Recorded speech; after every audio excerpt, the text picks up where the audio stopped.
Hello, my name is Austin Venezia, and today I'm going to be discussing section 4.3, theorem 4.9, which is Cramer's rule.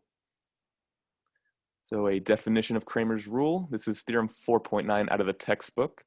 Let A of x equal B be the matrix form of a system of n linear equations in n unknowns, where x is equal to x1, x2, all the way up to xn to the power of t. If the determinant of A does not equal 0, then this system has a unique solution. And for each k, where k goes up to 1, 2, all the way to n, x of k is equal to the determinant of mk over the determinant of A, where m of k is the n by n matrix obtained from A by replacing column k of A by B. So here's a proof. If the determinant of A does not equal 0, then the system A of x equal B has a unique solution by the corollary to theorem 4.7, which that is for any A of AB in the matrix M n by n of F, the determinant of AB is equal to the determinant of A times the determinant of B. And the corollary to that is a matrix A in this n by n matrix M is invertible if and only if the determinant of A does not equal 0. And furthermore, if A is invertible, then the determinant of A to the negative first is equal to 1 over the determinant of A. And then also incorporating theorem 3.10, which is let A of x equal B be a system of n linear equations in n unknowns. If A is invertible, then the matrix has exactly one solution, namely A negative 1B. And conversely, if the system has exactly one solution, then A is invertible.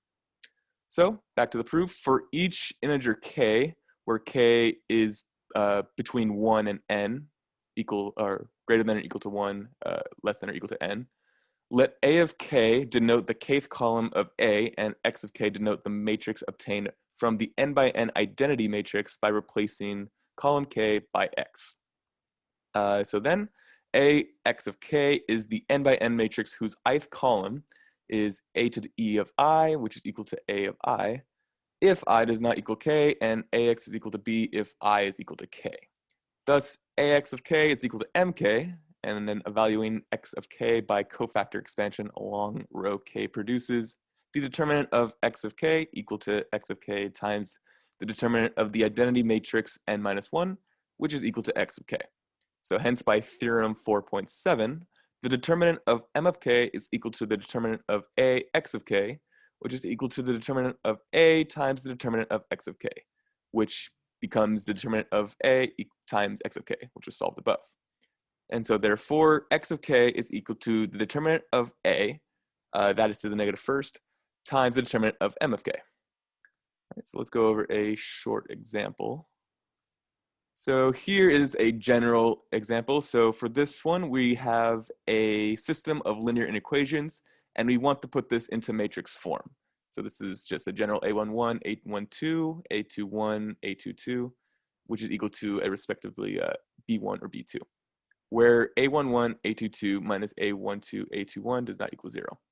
So if we put this into matrix form, we take the coefficients of this linear system of equations, A11, A12, etc., and we put them as the entries for this matrix A. And likewise for B, we put the values that they equal to here as these values here.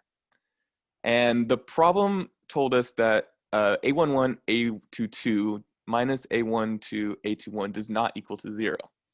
And we know if we take the determinant of this matrix, which is a 2 by 2, which is A11, A22 minus A12, 21, does not equal 0, because that's what the problem told us. So we can apply Cramer's rule here because the determinant of A does not equal 0.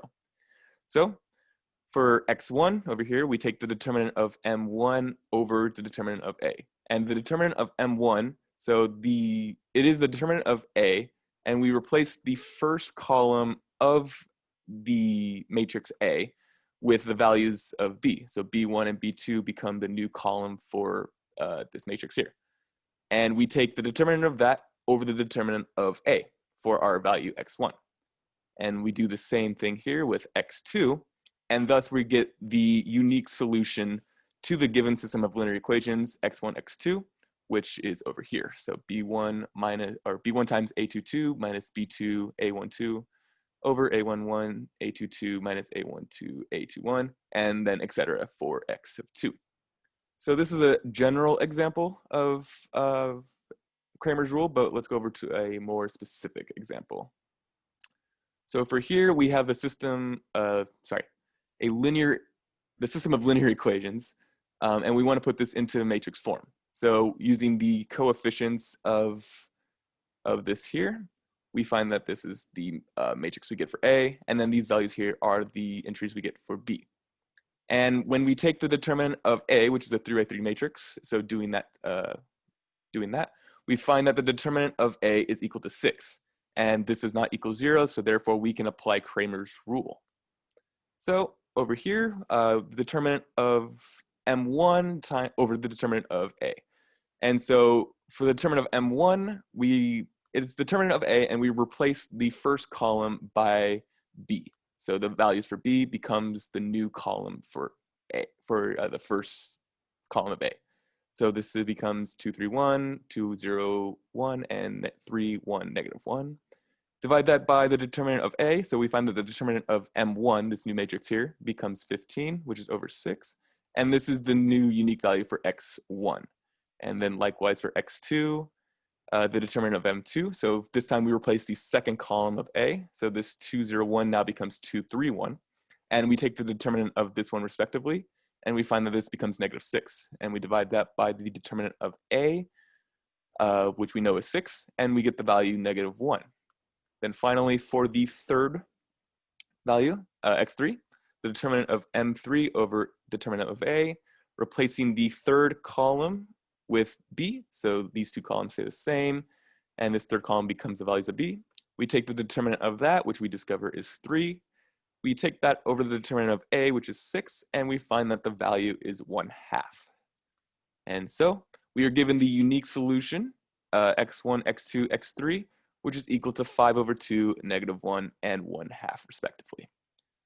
In closing, Cramer's rule can be useful because it implies that a system of linear equations with integral coefficients has an integral solution if the determinant of its coefficients matrix is ±1. Thank you all for listening.